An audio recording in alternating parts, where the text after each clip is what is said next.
sila. Makikita mo. Pwede niyo pa kami kwenta kung ano pong nagaganap dito ngayon? Ay, yung nagaganap dito ngayon is relief galing sa ano sa Philippines, the yung FFCCCII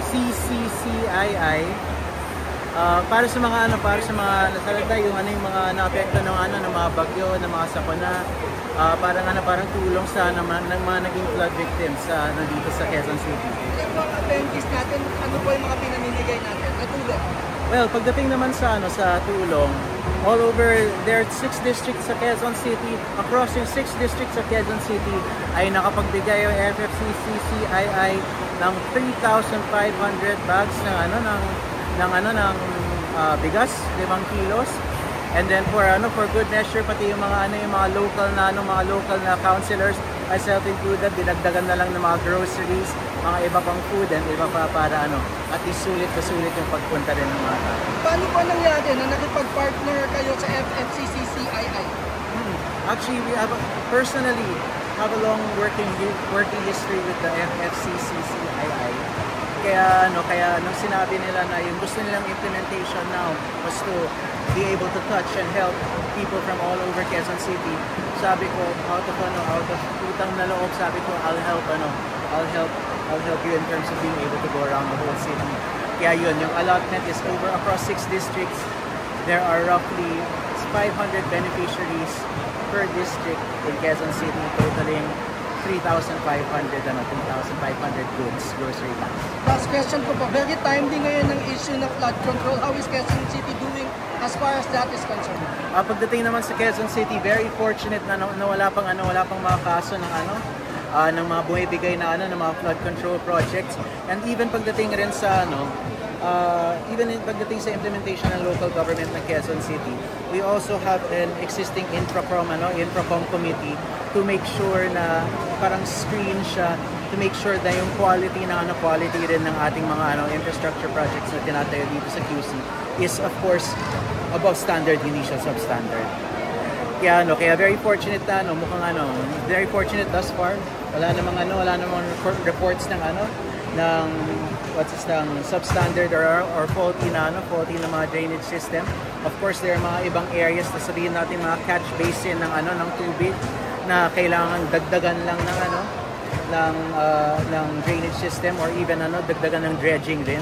Pero in terms of yung actual infrastructure project, everything's still up and running. Can you talk about the other initiatives ng FFCCCII that you are aware of? Because I know they've been helping out the city for the longest time. Because a lot of the times, yung specialty rin ng FFCCCII. Well, previous experiences also, they've been giving you mga projects para sa mga livelihood, given yung background din ng many of the members are actually from businesses and everything. So even given their background, being able to give livelihood opportunities din, mga sustainable programs din para sa hindi lang para sa mga taga-QC, pero yung nakita ko para sa mga mga iba't ibang nangangailangan across the country. Meron po bang mensahe o panawagan ang local government to anyone? Pagdating naman dyan, I won't want to speak for yung entirety ng local government. Basta yung akin po is the important thing is to keep doing our jobs to the best of our abilities, and yun nga, make sure na kung merong binababa na mga project or works sa siyempre ito yung mga taong bayan, everything that we do comes from the taxpayers' money. We have to make sure that they feel the services coming from our local. Sir, anong reminder natin sa mga tao, sa constituents natin para hindi ganun kalala ang epekto ng bagyo, ng pag-uulan, ng pagbaha? Well, madalas, one thing I have to say is sana pagdating rin sa waste disposal natin, let's be disciplined. Kasi yung nabanggit ko kanina, yung problem with dredging, like let's say lalo pa sa mga ibang areas within yung barangay, let's say meron ng existing na drainage system. Madalas kasi yung naiipit dyan is mga trash. Ilang beses na ako naka-encounter, may diaper pa dyan sa loob ng ibang daming basura. It goes a very long way. Kung disiplinado rin tayo sa loob ng mga bahay natin, mga communities natin, mga barangay natin, na proper waste disposal.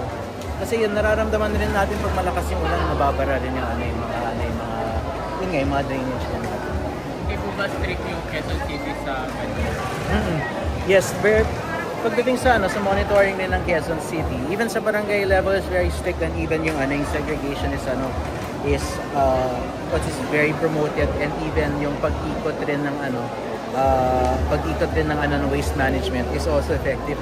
Pero a lot of the times, tulad ng sinabi ko, kung mismong diaper na galing sa bahay, siyempre mahirap monitor pag galing sa loob ng bahay mismo, tapos tapon sa labas ng biglang ihagis sa labas ng labas ng bahay, tapos mambabara dyan sa yung mga sapa tsaka o yung mga drain natin. Not just yung mga yung mga maliliit, pero pati yung mga yung mga malalaking estero, madalas puno-puno rin ng mga basura paminsan. Na yun nga, there are constant efforts from barangay level or even city level na consistently nag-dredge or nag-clear. Pero yun po, can't keep our eyes on everything all the time. Siyempre, in the household, have to be disciplined din na you don't just throw yung basura out. Ang tawag po dito ay Operation Damayan? Yung Operation Damayan is actually the foundation ng Philippine Star. So, madalas nagpa-partner din sila with mga private partners. Hindi lang dito sa mga projects sa QC, pero even across, even sa mga probinsya, even sa mga far-flung areas, na kung yung pwedeng maitulong sa mga communities. Tapos yan rin yung binababa rin ng Operation Damayan. So talagang it's a foundation to help bring down help to whichever communities they possibly can. Thank you po. Thank you.